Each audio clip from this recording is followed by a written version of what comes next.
Eyewitness News on WPRI 12 continues. And welcome back at 6:44, continuing our in-depth coverage of campaign 2016 this morning.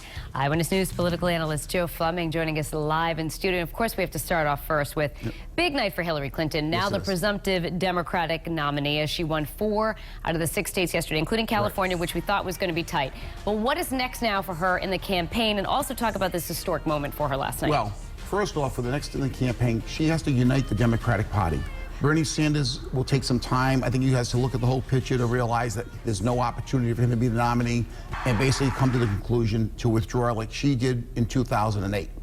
At that point, she has to get the Sanders people on her team. She started talking about that last night. She talked a lot about Bernie Sanders' support, a lot of issues that Bernie Sanders wants. She supported those things last night, so she's trying to bring the Sanders people in already.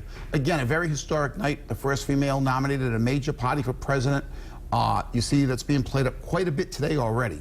So I think we're going to see her really trying to move forward, uniting the Democratic Party over the next 5 or 6 weeks. It seems like that might be an easier case for her than for the Republicans at this point, with some of the moments that Donald Trump's been having in the past week or so. There's no question about that. It seemed a couple weeks ago Donald Trump was starting to unite the Republican Party. He started to get Mitch McConnell, started to get Paul Ryan to come around. Then Donald Trump basically shot himself in the foot with the comments about the Mexican judge.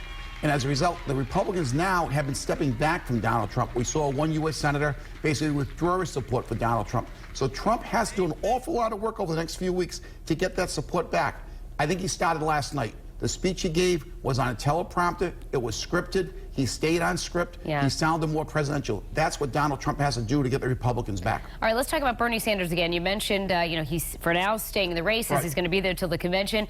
But interestingly, he's having a meeting at the White House with President Obama tomorrow that he called. So what do you think will happen between those two? Well, I have to assume the president at this point will ask Bernie to basically withdraw from the race, to suspend his campaign, that there's no path to victory for him, and a unity of the party.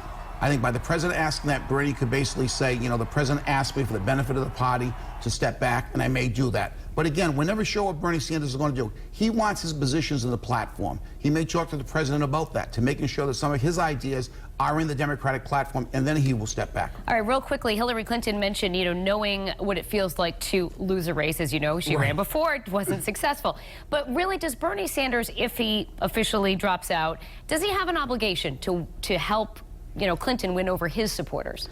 Well, I think Bernie Sanders will, because he really does not want to see Donald Trump as president. That's the overriding factor here. He may not be a huge fan of Hillary, but at the same time, he does not want to see Donald Trump. We saw Hillary Clinton in 2008 helping Barack Obama. She came forward and did what's best for the party. As a result, it's helped her 8 years later. Bernie does not want to burn all his bridges at this point.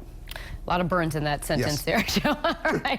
Thanks for joining us. We appreciate you've been here throughout the campaign season, and it's not over yet. You'll find more in-depth coverage of campaign 2016 online at WPRI.com.